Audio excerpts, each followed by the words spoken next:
তো বিসমিল্লাহির রহমানির রহিম। আজকে আমরা পর্যায়বৃত্তি অধ্যায়ের শর্ট রিভিশনে চলে আসলাম। এই অধ্যায়টা আজকে আমরা একদম খুবই নিখুঁতভাবে শেষ করব ইনশাআল্লাহ। এ টু জেড আমরা দেখার চেষ্টা করব, কোনো কিছু বাদ থাকবে না, খুবই অল্প সময়ের মধ্যে। দেখো, আমার এই নোটটা আগে থেকেই তৈরি করা আছে, কারণ এই অধ্যায় যদি আমি বিক্ষিপ্তভাবে পড়াতে যাই তোমরা অনেকেই তালগোল পাকাই ফেলাবা, কারণ এই অধ্যায় বিক্ষিপ্তভাবে পড়াইলে আসলে সবে আউলেই যায়। এখন দেখো, আমি যদি প্রথমেই বলি আমাদের অধ্যায়টার নাম কি, অধ্যায়টার নাম কিন্তু পর্যাবৃত্তি। পর্যাবৃত্তি মানে কি? যে পুনরাবৃত্তি ঘটে নির্দিষ্ট সময় পরপর। যেমন ধরো আমাদের ঘড়ির কাঁটার গতি। তারপর যদি আমি বলি যে পৃথিবী যে সূর্যের চারপাশে ঘুরতেছে, তো এই যে আমাদের কি একই ঘটনা কি বারবার রিপিট হইতেছে, এই যে কোনো ঘটনা যে বারবার রিপিট হওয়া, এটাকেই বলা হয় পর্যাবৃত্তি। এবং একটা নির্দিষ্ট সময় পরপর কিন্তু এই ঘটনাটা ঘটে। কারণ আমরা কিন্তু দেখো ক্লাস 6 বা 7-এ বিভিন্ন গতির নাম পড়ছিলাম, চলন গতি, তারপরে ঘূর্ণন গতি, তেমনি এরকম স্পন্দন গতি, দোলন গতি, পর্যাবৃত্তি গতি। তো এই পর্যাবৃত্তি গতি হইতে পারে দুই রকমের। কীরকম? হইতে পারে যে স্পন্দন হবে না, আর হইতে পারে স্পন্দন হবে। আমি আর একটা কথা বলে রাখি, স্পন্দন গতিও যার নাম, দোলন গতিও তারই নাম। তো যদি স্পন্দন না হয় সেইটা নিয়ে আমাদের এই অধ্যায়ে কাহিনী নাই। আমাদের এই অধ্যায়ে কাহিনী হলো যদি স্পন্দন হয়, এই যে স্পন্দন বা দোলন গতি। এখন স্পন্দন হইলে হইতে পারে দুই রকম। একটা হলো সরল ছন্দিত স্পন্দন, আর একটা হচ্ছে সরল ছন্দিত স্পন্দন হবে না। এখন সরল ছন্দিত স্পন্দন বলতে আমরা কী বুঝবো যে ত্বরণ হচ্ছে সরণের সমানুপাতিক, কিন্তু এর দিক হচ্ছে সরণের বিপরীত দিকে। ত্বরণ হচ্ছে সরণের সমানুপাতিক, কিন্তু এর দিক হচ্ছে সরণের বিপরীত দিকে, অর্থাৎ এ সমানুপাতিক -x। এই শর্ত যারা মানবে শুধুমাত্র তারাই হলো সরল ছন্দিত স্পন্দন গতি, অথবা সরল সন্দিত দোলন গতি, অথবা সরল দোলন গতি, যাই বলি একই কথা। এখন দেখো, আমি যদি বলি যে এই সরল সন্দিত স্পন্দন গতি এবার আমাদের কারা কারা দেখায়, এগুলো হচ্ছে আমাদের আপাতত আমাদের বইয়ে যাদের নিয়ে বলা আছে সেটা হলো স্প্রিং আর দোলক দেখাবে। তার মানে আমরা বলতে পারি যে স্প্রিংও তার মানে এ সমানুপাতিক -x, এই রুলসটা মানবে, আর সরল দোলকও তাহলে এ সমানুপাতিক -x এটা মানবে। এখন আমরা জানবো স্প্রিং হইতে পারে কয় রকম। স্প্রিং হইতে পারে দুই রকমের। একটা হইতে পারে আনুভূমিকভাবে, যেমন এইভাবে আসলে আমি এইভাবে টান দিলাম, এইভাবে আমি টানাটানি করতে পারি, অথবা উলম্বভাবে, অর্থাৎ এমনি ঝুলানো আছে, আমি ঝুলানো অবস্থায় টান দিতে পারি বা করতে পারি।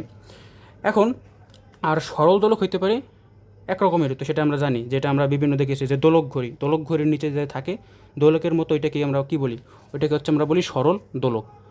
এখন যেটা দেখার বিষয় যে আমরা এখন এই অধ্যায়ে আস্তে আস্তে খুবই গোছানোভাবে আগাবো, যেহেতু আমরা দেখতে পারতেছি এই অধ্যায়ে কি সরল সন্ধিত স্পন্দন গতি নিয়ে কথা বলা হয়েছে। আমি একটা কথা বলি যে এই অধ্যায়ের নাম যদি সরল সন্ধিত স্পন্দন গতিও দেওয়া হইতো তাও ভুল হইতো না, কারণ অধ্যায়ের নাম দিছে ঠিকই পর্যাবৃত্তি, কিন্তু ভিতরে টোটালি আলোচনা করা হয়েছে সরল সন্ধিত স্পন্দন গতি নিয়ে। ওকে, এখন যদি আমি দেখি যে পরের পৃষ্ঠায় আমি যাই, যে তার মানে আমরা বুঝতে পারলাম যে সরল সন্ধিত স্পন্দন গতি মানে সে কোন রুলস মানবে? এ সমানুপাতিক -x, মানে ত্বরণ হবে সরণের সমান কিন্তু বিপরীত দিকে। আর আমরা জানি কি বল আবার ত্বরণের সমানুপাতিক, তো বল যেহেতু ত্বরণের সমানুপাতিক, তার মানে আমরা বলতে পারি সরল সন্ধিত স্পন্দন গতির জন্য বলও হবে এই সরণের সমানুপাতিক, কিন্তু দিক হবে বিপরীত দিকে, সরণের বিপরীত দিকে।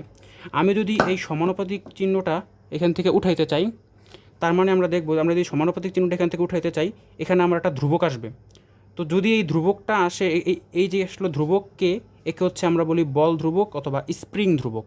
ওকে, তো এই বল ধ্রুবক বা স্প্রিং ধ্রুবক এটা কি? এটা আমরা এই পঞ্চম অধ্যায়ে পড়ে এসেছিলাম যে আমরা এই সংখ্যাটা হচ্ছে পঞ্চম অধ্যায় থেকে দেখে নেব, বা আমাদের এই অধ্যায়ে দেওয়া আছে। তো এটা আসলে কিছু দেখার বিষয় না, এটা একটা ধ্রুবক মাত্র আমরা মনে রাখলাম। আমরা লিখতে পারি F = কত? ma, তার মানে A = লিখতে পারি কি -k/m(x). এই k/m এটাকে আমরা একটা ধ্রুবক দ্বারা প্রতিস্থাপিত করি। এই ধ্রুবকটাকে আমরা বলি হচ্ছে ওমেগা স্কোয়ার। কী বলি? আমরা বলি এটাকে ওমেগা স্কোয়ার। আর এই যে এই m কিন্তু শুধুমাত্র ওই বস্তুর ভর। কোন বস্তুর ভর? তুমি দেখতে পারতেছো যে আমরা কিন্তু এই আনুভূমিক স্প্রিংয়ে এই সামনে একটা বস্তু লাগাই দিছি, একটা m ভরের বস্তু। এখন একটা দেখার বিষয় আছে, স্প্রিংয়েরও কিন্তু একটা ভর আছে। তো স্প্রিংয়ের ভরটা কিন্তু আমরা কাউন্ট করব না, আমরা স্প্রিংয়ের ভরটাকে কিন্তু আমরা নগণ্য ধরে নিই। এই কথাটা কিন্তু আমরা একটু মাথায় রাখবো কষ্ট করে। এখন একটা দেখার বিষয় যে আমরা যখন এই সমীকরণটা একটু সামনের দিকে আগাবো, আমরা জানি ত্বরণকে আমরা যদি বেগকে অন্তরীকরণ করি তাহলে কী পাওয়া যায়? ত্বরণ। তার মানে আমরা তো এই ত্বরণের বদলে লিখতে পারি dv/dt। তেমনি আবার আমরা লিখতে পারি, আমরা যদি সরণকে অন্তরীকরণ করি তাহলে পাই বেগ। তার মানে টোটালি এই ত্বরণকে লেখা যায় d²x/dt²। ওকে, মানে সরণকে যদি দুইবার পরপর অন্তরীকরণ করা হয় তাহলে আমরা ত্বরণ পাবো। আর এই -ω²x এই পাশে আনলে হয়ে যাবে +ω²x। দেখার বিষয়, এই সবসময় কিন্তু এই সমীকরণে d²x/dt² এর সহগটা 1 রাখতে হবে, এবং এইটাই হচ্ছে আমাদের সেই বিখ্যাত সরল সন্ধিত স্পন্দন বা দোলন গতির অন্তরক সমীকরণ বা ব্যবকলনীয় সমীকরণ। এখন একটা জিনিস দেখার বিষয়, আমরা শুধু সমীকরণটা বের করলেই হবে না, এটাকে আমাদের সমাধান করতে হবে। কীভাবে সমাধান করব এটা আমাদের বইয়ের প্রতিপাদন দেওয়া আছে, আমরা দেখে নেব। আমরা করব কি, এখান থেকে এক্সের মানটা বের করব, এই সমীকরণ থেকে এক্সের মানটা বের করব, এটাই আমরা সমাধান করব।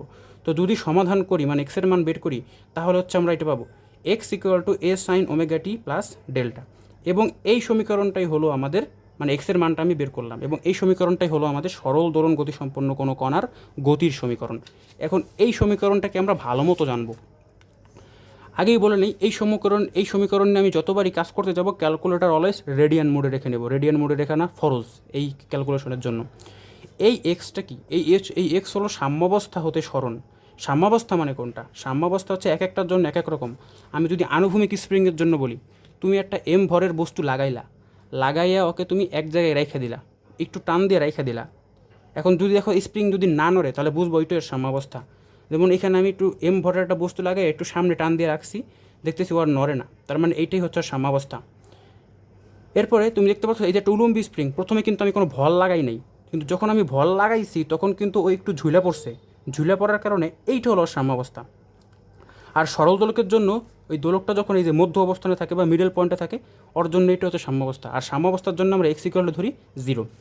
এ কি, এ হলো এক্স, মানে অনেকটা এই হলো এক রকমের এক্স, যে এইটাও সাম্যাবস্থান থেকে সরণ, কিন্তু এটা হচ্ছে সাম্যাবস্থান থেকে সর্বোচ্চ সরণ। মানে ব্যাপারটা নির্ভর করবে তোমার উপর, তুমি সর্বোচ্চ কতটুকু টান দিয়ে ওকে ছেড়ে দিলা।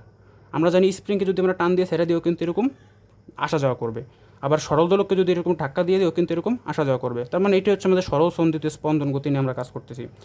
এখন কীরকম, যে আমরা দেখো এটা কিন্তু প্রথমে সাম্যাবস্থায় ছিল, আমি ওকে একটু টান দিছি এখান থেকে, এই যে এ পরিমাণ, এর থেকে বেশি আর ওকে টান দেওয়া যায় না, তার মানে এটা হচ্ছে ওর জন্য সর্বোচ্চ সরণ বা বিস্তার। একে আমরা এ দ্বারা প্রকাশ করি। ওকে, সর্বোচ্চ সরণের আরেক নাম কিন্তু বিস্তার। পরীক্ষা কিন্তু দুই নাম দিয়ে আসে। এই দেখো প্রথমে কিন্তু আমি ভর লাগাই নাই, ভর লাগানোর পর একটু সাম্যাবস্থায় আসলো, আবার ওকে যখন টান দিলাম তখন হচ্ছে বিস্তার পজিশনে আসলো। এই যে প্রথমে কিন্তু সাম্যাবস্থায় ছিল, পরে যখন ওকে আমি নাড়াইলাম ও এই দিকে সর্বোচ্চ যতটুকু যাবে এই ওর একটা বিস্তার মানে সর্বোচ্চ সরণ, আবারও এই দিকে যতটুকু যাবে এই ওর একটা বিস্তার বা সর্বোচ্চ সরণ। এখন একটা জিনিস দেখার বিষয় যে এই সমীকরণে আমার ওমেগা মানে কি। এই সমীকরণে আমার ওমেগা মান হইতেছে কৌণিক কম্পাঙ্ক। একটা কথা মনে রাখবা, আমরা একটা জিনিস প্রত্যেকে ভুল করি, স্যাররাও ভুল করে, যে সরল দোলনের গতিক্ষেত্রে কৌণিক বেগ বলে কোনো কথা নাই। তবুও আমরা এই যে ওমেগাকে কৌণিক কম্পাঙ্ক বা কৌণিক বেগ বলে আখ্যায়িত করি। এর একক হইতেছে রেডিয়ান পার সেকেন্ড। এই যে টি, এই টি এর একক হচ্ছে সময়, এর একক সেকেন্ড। আর এই ওমেগাটিকে একত্রে আমরা থিটা দ্বারা প্রকাশ করি, এটা আমরা গতিবিদ্যা অধ্যায়ে পড়ছিলাম, যারাকে বলে কৌণিক সরণ, যার একক কিন্তু রেডিয়ান। আর ওমেগাটি প্লাস ডেল্টা এই পুরো জিনিসটাকে, ওমেগাটি প্লাস ডেল্টা এই পুরো জিনিসটাকে হচ্ছে আমরা বলি দশা অথবা দশা কোণ, এটাকে বলি আমরা ডেল্টা। এই ডেল্টা আমরা কীভাবে বের করব? এই ডেল্টাকে আবার আসলে কী বলে? এই ডেল্টাকে বলে হচ্ছে আদি দশা। এই ডেল্টাকে বলা হচ্ছে আদি দশা, মানে যখন নাকি তোমার গতি শুরু করলা, দেখো t = 0 সেকেন্ড মানে কি, যখন তোমার গতি শুরু একদম ফার্স্টে, তখন তুমি যদি এই দেখো আমার এই সমীকরণ এখানে কি আছে, একটা সাইন আছে। আমরা কি জানি সাইনের কার্ভ দেখতে কীরকম, সাইনের কার্ভ দেখতে অনেকটা এরকম। ওকে, তার মানে আমরা করবো কি, আমরা এই সাইন কার্ভের সাথে আমরা একটা বৃত্তের তুলনা করব। আমরা এই বৃত্তের তুলনা করলেই এই গতির শুরুতে আমার এই বৃত্তের সাথে আমার এই সাইন কার্ভটা মানে যতটুকু কোণ উৎপন্ন করবে ওইটাই হবে আমার এই ডেল্টা। যেমন দেখো আমি যদি এখন বলি সাম্যাবস্থান থেকে যদি গতি শুরু করে, কোথা থেকে গতি শুরু করছে? সাম্যাবস্থান থেকে। সেই ক্ষেত্রে আমার ডেল্টার মান কত দেখো তো। সাম্যাবস্থান মানে এই যে এই বরাবর, এটাকে বলে সাম্যাবস্থান। তার মানে সেই ক্ষেত্রে আমার বৃত্তের সাথে কত ডিগ্রি কোণ উৎপন্ন করছে? 0 ডিগ্রি। তার মানে সেই ক্ষেত্রে আমার সমীকরণটাকে একটু মডিফাই করে আমরা লিখি a sin ωt। মানে সাম্যাবস্থান থেকে গতি শুরু করলে ডেল্টার মান তো 0 হয়ে যায়, সেই ক্ষেত্রে আমরা সমীকরণটাকে বলি a sin ωt। কিন্তু যদি বিস্তার থেকে গতি শুরু করে, এই দেখো বিস্তার, আর যদি বিস্তার থেকে গতি শুরু করে তাহলে দেখছো এটা কিন্তু বৃত্তে কত ডিগ্রি কোণ উৎপন্ন করছে? এই যে 90 ডিগ্রি কোণ উৎপন্ন করে। সেই ক্ষেত্রে এই সমীকরণটাকে আমরা লিখতে পারি এখানে 90 ডিগ্রি বা π/2 বসাইলে আমরা যে সময় এখানে রেডিয়ান মোড নিয়ে কাজ করব, তাহলে a cos ωt আসবে। এখন আসবো আমরা এই সরল সন্ধিত স্পন্দন গতির জন্য বেগের সূত্র আর ত্বরণের সূত্র নিয়ে। আমরা জানি দূরত্বকে অন্তরীকরণ করলে বা সরণকে অন্তরীকরণ করলে বেগ পাওয়া যায়। এই বেগের জন্য আমরা সূত্র মনে রাখবো ওমেগা এ cause omega t plus delta, আর এই সূত্রটা হচ্ছে সবসময় মনে রাখবো ভি সমান সমান omega root over a square minus x square. আর ত্বরণের জন্য এই দুইটা সূত্র মুখস্থ রাখবো। মাইনাস শুধুমাত্র দিক বুঝাবে, মানের ক্ষেত্রে এর কোনো প্রভাব পড়বে না, সবসময় আমরা এটার মান নিয়ে কাজ করব। এই এখন আসি যে এই সমীকরণ দিয়ে কত কিছু সমাধান করা যায়, কত এমসিকিউ পারা যায়। এই ছকটা কিন্তু তুমি জাস্ট এই সমীকরণের এই সূত্রটা আর এই সূত্রটা পারলেই এই ছক তোমার কাছে কোনো ব্যাপারই না। দেখো, আমি যদি তোমাকে বলি সরল সন্ধিত স্পন্দন গতির জন্য কখন আমার বেগ সর্বোচ্চ হবে, যখন আমি এক্স ইকুয়াল টু 0 মানে কী বোঝায়, সাম্যাবস্থান। তারপরে সাম্যাবস্থানে আমার বেগটা সর্বোচ্চ হবে। কীভাবে বুঝলাম? কারণ দেখো, এই সমীকরণে তুমি এক্সের মান যদি 0 বসাও, তার মানে কিন্তু তুমি শুধুমাত্র কী পাও, ওমেগা এ পাও, ওমেগা এ। ওকে, আর তুমি যদি এই সমীকরণে যদি এক্সের মান যদি 0 বসাই দাও, তাহলে তো টোটাল ত্বরণের মান 0 হয়ে যায়। তার মানে আমরা বলতে পারি সাম্যাবস্থানের ক্ষেত্রে বেগের মান হবে সর্বোচ্চ ওমেগা এ আর ত্বরণের মান হবে সর্বনিম্ন 0। কিন্তু যদি আমি বিস্তার অবস্থান থেকে শুরু করি, এক্সের মান যদি এ হয়, তার মানে এখানে এক্সের জায়গায় যদি এ বসাও, তাহলে টোটাল মানটা 0 হয়ে যায়, সেক্ষেত্রে বেগের মান হয়ে যায় 0। আর ত্বরণের মান কত হয়, এখানে যদি এ বসাও তাহলে হয় ওমেগা স্কোয়ার এ। এই ক্ষেত্রে আবার আমার এই ত্বরণ হবে ম্যাক্সিমাম, মানে এ হবে ম্যাক্সিমাম আর ভি হবে মিনিমাম। তো এই জিনিসটা কিন্তু আমরা এই সূত্র পারলেই এখানে আমরা কাজ করতে পারবো। এখন জানবো আমরা সরল সন্ধিত স্পন্দন গতির জন্য বিভিন্ন শক্তির সমীকরণ। বিভব শক্তি সূত্র কি, হাফ কে এক্স স্কোয়ার, এইটাও খাটানো যায়। আমরা আবার একটু কী শিখাইছি, এক্স সমান কত, এ sine omega t plus delta. যদি এক্সের বদলে এটা লিখি, এটাও লেখা যায়। ঠিক তেমনিভাবে গতিশক্তির সমীকরণ লেখা যায় এইটা। এগুলো আমরা মুখস্থ রাখবো। তাহলে মোট শক্তি যদি বের করি আসে কত, হাফ কে এ স্কোয়ার। ওকে, এখন এই ছকটাও কিন্তু আমরা এই সূত্রগুলো পারলেই পারবো। কীভাবে? আমাদের টার্গেট থাকবে, যদি বলে সর্বোচ্চ গতিশক্তি বা বিভব শক্তি, সেই ক্ষেত্রে টার্গেট থাকবে কীভাবে হাফ কে এ স্কোয়ার বানানো যায়। আর যদি বলে সর্বনিম্ন গতিশক্তি বা বিভব শক্তি, সেই ক্ষেত্রে টার্গেট থাকবে কীভাবে 0 বানানো যায়। এখন দেখো, তুমি যদি এই বিভব শক্তির সমীকরণ হাফ কে এক্স স্কোয়ারে এক্সের জায়গায় যদি 0 বসাও, তাহলে টোটাল মান 0 হয়ে যায় না, তাই তো? তো 0 বসাইলে, আমি যদি এক্সের জায়গায় যদি 0 বসাই, তাহলে আমার বিভব শক্তি হবে সর্বনিম্ন। কিন্তু এক্সের জায়গায় যদি এ বসাই, তাহলে আমার বিভব শক্তি হবে সর্বোচ্চ। দেখো, এক্সের জায়গায় যদি এ বসাই দাও, হাফ কে এ স্কোয়ার, সেক্ষেত্রে কিন্তু আমার বিভব শক্তিটা সর্বোচ্চ হয়ে যাবে। ঠিক সেমভাবে এই গতিশক্তির জন্য তোমরা এটা দেখে নিবা। এখন দেখবো কিছু খুঁটিনাটি সূত্র। খুঁটিনাটি সূত্র বলতে কি, এই যে omega equal to 2π/t, 2πf, আবার এটাকে লেখা যায় 2πn/t। ওমেগা আমরা জানি ওমেগা স্কোয়ার কত, k/m, তাহলে ওমেগা ইকুয়াল টু √/k/m। আর টি সমান লেখা যায় এগুলো আমরা কি মুখস্থ করে নিব। টি আর টি এর তফাৎ। ধরো তুমি একটা বৃত্ত পথে এইখান থেকে যাত্রা শুরু করলা, এইখান থেকে ঠিক একবার ঘুরে এইখানে আসতে যতটুকু সময় লাগবে ওইটা হবে আমার বড় হাতের টি, আর তুমি যতবার মোট ঘুরছো ওইটা হবে আমার ছোটো হাতের টি, আর কতবার ঘুরলে ওই ঘূর্ণন সংখ্যাকে বলা হবে এন। ওকে, এখন দেখো, পর্যায়কাল বের করার সূত্র বা দোলনকাল বের করার সূত্রকে আমরা টি দিয়ে প্রকাশ করি। যে যদি আনুভূমিক স্প্রিং হয়, তাহলে খাটাবো 2π√m/k, কারণ আনুভূমিক স্প্রিংয়ের জন্য ওমেগা স্কোয়ার কত, k/m। যদি উলম্ব স্প্রিং হয়, তাহলে খাটাবো, তাহলে 2π√m/kও খাটানো যাবে, অথবা 2π/e/gও খাটানো যাবে। এই ই মানে কি, যখন নাকি আমার স্প্রিং এরকম ছিল, যখন ভর লাগাই নাই, ভর লাগানোর পর একটু সাম্যাবস্থায় আসলো, ধরো ভর লাগাইলাম, সাম্যাবস্থায় আসলো। এই যে আগে মনে করো ভর লাগাই নিয়েছিল এইখানে, ভর লাগানোর পর আসলো এইখানে, এই যে তোমার যতটুকু দূরত্ব বাড়লো ভর লাগানোর পরে, এইটাকে হচ্ছে আমরা ই দ্বারা প্রকাশ করি। আর যদি সরল দোলক হয়, দেখো সরল দোলকের ক্ষেত্রে শর্ত কিন্তু, যদি তাদের কৌণিক বিস্তার, মানে সরল দোলক যে কোণে এই দিক থেকে দোলবে, এর হচ্ছে তাদের কৌণিক বিস্তার। যদি এই কৌণিক বিস্তার যদি কি 0 ডিগ্রি থেকে 4 ডিগ্রির মধ্যে থাকে, তবেই শুধুমাত্র খাটানো যাবে সেটা, নলে খাটবে না এই সূত্রগুলা। তো সরল দোলকের ক্ষেত্রে কী ঠান্ডা যায়, টি ইকুয়াল টু 2π√l/g। এই এল হলো সুতার কার্যকরী দৈর্ঘ্য প্লাস ববের ব্যাসার্ধ, আর জি হলো কার্যকর ত্বরণ। এখন আমরা স্প্রিং নিয়ে একটু আলোচনা করি, সংক্ষেপে আলোচনা। মূলত আমাদের এই অষ্টম অধ্যায়ে আনুভূমিকটা দরকার নাই, আমরা উলম্ব নিয়ে একটু জানবো। দেখো, যখন ভর লাগাই নেই, ভর লাগানোর পরে যে যতটুকু বাড়লো, এই এতটুকুকে আমরা বলি হচ্ছে ই। আর যখন ভর লাগানোর পর একটু বাড়ছে, পরে ওকে আমরা আবার টান দিয়ে ছেড়ে দেবো, ওই যে আমি যতটুকু টান দিলাম ওইটা হবে আমার এ বা সর্বোচ্চ বিস্তার। আর শর্ত অবশ্যই কিন্তু এই ইয়ের থেকে এ ছোটো হইতে হবে, মানে আমি একে ইয়ের থেকে সবচেয়ে বেশি জোরে টানতে পারবো না, তাহলে কিন্তু এই সরল সন্ধিত স্পন্দন গতি এটা মানবে না। আর স্প্রিংয়ের সমবায় নিয়ে যদিও আমাদের প্রশ্ন আসে না, কিন্তু ঢাকা বোর্ড 17তে একটা এমসিকিউ ছিল যে শ্রেণীতে থাকলে আমাদের রোদের ক্ষেত্রে যেমন করছিলাম আমরা সমান্তরালে, এখানে করবো সেরকম শ্রেণীতে। আর রোদের ক্ষেত্রে যেভাবে করছিলাম শ্রেণীতে, এখানে করবো সেভাবে সমান্তরালে। আর স্প্রিং যদি তুমি কাটা হইলে হবে কি, সেই ক্ষেত্রে আমি যে কয়টা সমান টুকরা করব, ওই স্প্রিং দুর্ভোগের সাথে ওই টুকরার সংখ্যা গুণ দেবো, তাহলেই আমার ওই স্প্রিং দুর্ভোগ পেয়ে যাব। আর যদি আমি কাটা স্প্রিং জোড়া দিই, যে কয়টা টুকরা ছিল ওইটাকে আমি যে কোনো একটা স্প্রিং ধ্রুবক দিয়ে ভাগ দিব, তাহলে আমি আমার ওই টোটাল স্প্রিং ধ্রুবকটা পেয়ে যাব।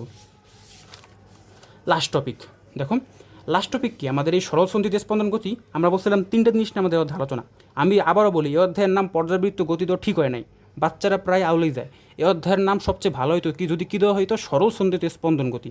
এই অধ্যায়ের কোথাও সরল সন্ধিত স্পন্দন গতি বাদে অন্য কিছু আলোচনা করা হয় নাই, ব্যাপারটা একটু মাথায় রেখো। আমরা আনুভূমিক স্প্রিং নিয়ে আলোচনা করলাম, উলম্ব স্প্রিং নিয়ে আলোচনা করলাম, এখন বলো তো কী বাকি আছে, সেই আমাদের কাঙ্ক্ষিত সরল দোলক। এই সরল দোলকের টপিকটাই একটু স্পেশাল, খুবই স্পেশাল। এখান থেকে পরীক্ষায় বারবার প্রশ্ন আসে। শর্ত কি, যদি কৌণিক বিস্তার, এই যে কোণে এরা দলবে, সেই কৌণিক বিস্তার যদি 0 ডিগ্রি থেকে বড় হয় আর 4 ডিগ্রি থেকে ছোটো হয়, তবেই কিন্তু এটা সরল সন্ধিত স্পন্দন গতি দেখাবে, মানে আমাদের এই অধ্যায়ের অন্তর্ভুক্ত টপিকের মধ্যে পড়বে, নইলে কিন্তু পড়বে না। এখন যেটা দেখার বিষয়, এই ক্ষেত্রে আমরা কী নিতে পারি, দোলনকালের সূত্র 2π√L/g, ক্যাপিটাল এল। আর ক্যাপিটাল এল ইকুয়াল টু লেখা যায় small L plus R. Small L মানে কি, এই সূচার দৈর্ঘ্য, আর আর মানে কি, এই যে আমার বব আছে বা বল আছে, এই বলের ব্যাসার্ধটা, মানে যে যতটুকু ব্যাসার্ধ। এই ক্ষেত্রে আমরা কিছু সূত্র মনে রাখবো। সরল দোলকের ক্ষেত্রে বা দোলক ঘড়ির ক্ষেত্রে সুতার টানকে আমরা টি প্রাইম ধরলাম। শোনো, টি মানে কিন্তু আমি দোলনকাল ধরছি। এই ক্ষেত্রে আমি সুতার টানকে যদি এফ ধরতাম তাও কিন্তু হইতো, মানে আমার মন মতোটা ধরলেই হয়েছে। সুতার টান equal to mg cos theta. Theta কোনটা, এই যে মধ্যবর্তী কোণটা। আর কার্যকর ত্বরণের ক্ষেত্রে সূত্র মনে রাখবো জি সাইন থিটা, মাইনাস হচ্ছে দিক বুঝাবে। অথবা আর একটা আমরা পড়ছিলাম একটু আগে, ওমেগা স্কোয়ার এক্স, এইটাও মনে রাখতে পারি। আর সরল দোলকের জন্য আবার omega square equal to g/L, এটা কিন্তু একটু মনে রাখবা সরল দোলকের জন্য। কিন্তু আনুভূমিক স্প্রিংয়ের জন্য কিন্তু omega square equal to k/m, মানে আনুভূমিক স্প্রিং বা উলম্ব স্প্রিং যাদের জন্যই বলি। আর সরল দোলকের জন্য আরেকটা সূত্র মনে রাখা যায়, ওমেগা ইকুয়াল টু v/L, রৈখিক বেগ বাই তার কার্যকরী দৈর্ঘ্য, ইকুয়াল টু কৌণিক কম্পাঙ্ক বা কৌণিক বেগ। এখন দেখো সরল দোলকের ব্যবহার। সরল দোলকের কিন্তু 3টা ব্যবহার আছে। দেখো, যে কোনো স্থানের অভিকর্ষ ত্বরণ নির্ণয় করতে আমরা ব্যবহার করতে পারি, পাহাড়ের উচ্চতা, কোনো স্থানের সময়। আমরা 3টা আলাদা আলাদাভাবে শিখবো না, একভাবেই শিখবো। দেখো, তুমি ধরে নাও আমরা আগে একটা মডেল দাঁড় করাই। টিকে ধরলাম প্রকৃত দোলনকাল, মানে যেখানে আছে। এলকে ধরলাম প্রকৃত দৈর্ঘ্য, মানে যেখানে আছে সেখানে দৈর্ঘ্য।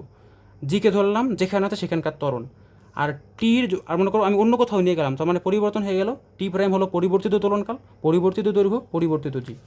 এই সারিটা আমরা মুখস্থ করব। এই সারিটা কিন্তু এমনিতেও বোঝা যায় যে আমরা কী জানি, যে টি এর সাথে এল হলো সমানুপাতিক আর জি হলো ব্যস্তানুপাতিক।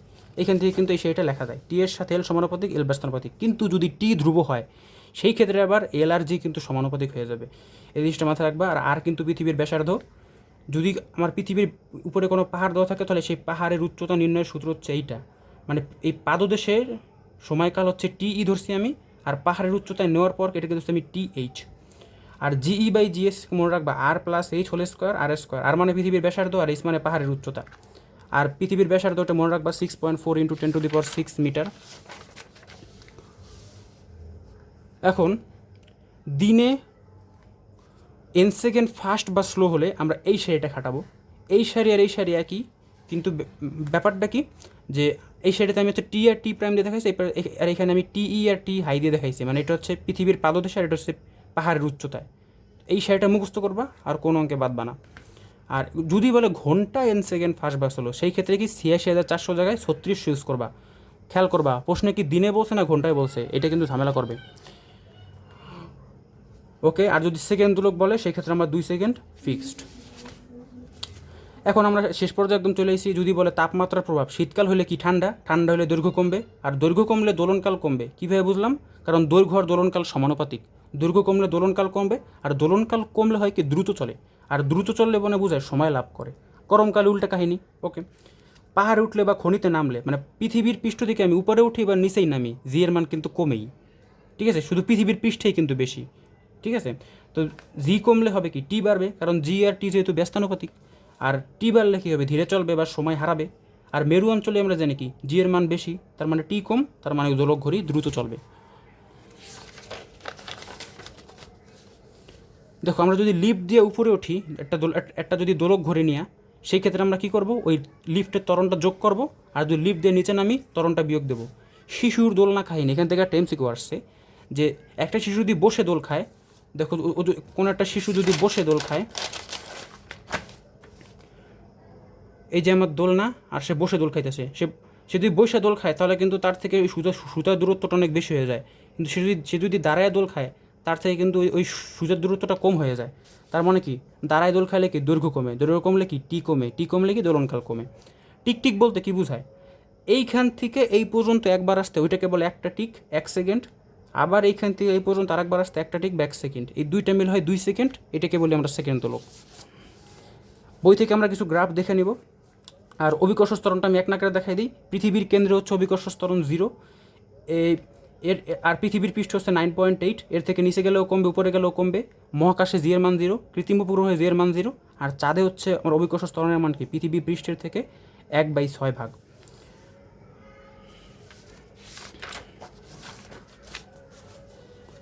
এখন একটা কথা আছে, আমি কি মহাকাশে বা কৃত্রিম উপগ্রহে কি আমি উপরে কি স্প্রিং নিয়ে যাব নাকি দোলক নিয়ে যাব? মনে রাখবা, স্প্রিংয়ের ক্ষেত্রে জি এর কোনো প্রভাব নাই। স্প্রিংকে আমি পৃথিবীর যেখানে নিয়ে যাই, পৃথিবীর বাইরে নিয়ে যাই, সবসময় তার দোলনকাল সেম থাকবে। কিন্তু দোলককে নিয়ে গেলে ভিন্ন হয়ে যাবে, কারণ দোলকের উপরে জি এর প্রভাব আছে, কারণ দোলকের সূত্রে টি এর সূত্রে জি আছে। আর শতকরা পরিবর্তন, এটা মাঝে মাঝে লাগে যে কোনো ক্ষেত্রে শতকরা পরিবর্তন, দৈর্ঘ্য হোক, সময় হোক, আদি মান দেবো নিজে, আর উপরে আদি আর শেষের পার্থক্য, বিয়োগফল না কিন্তু পার্থক্য, জাস্ট ধনাত্মক মানটা ইন্টু 100% করলেই পেয়ে যাবো। আজকে এই পর্যন্তই।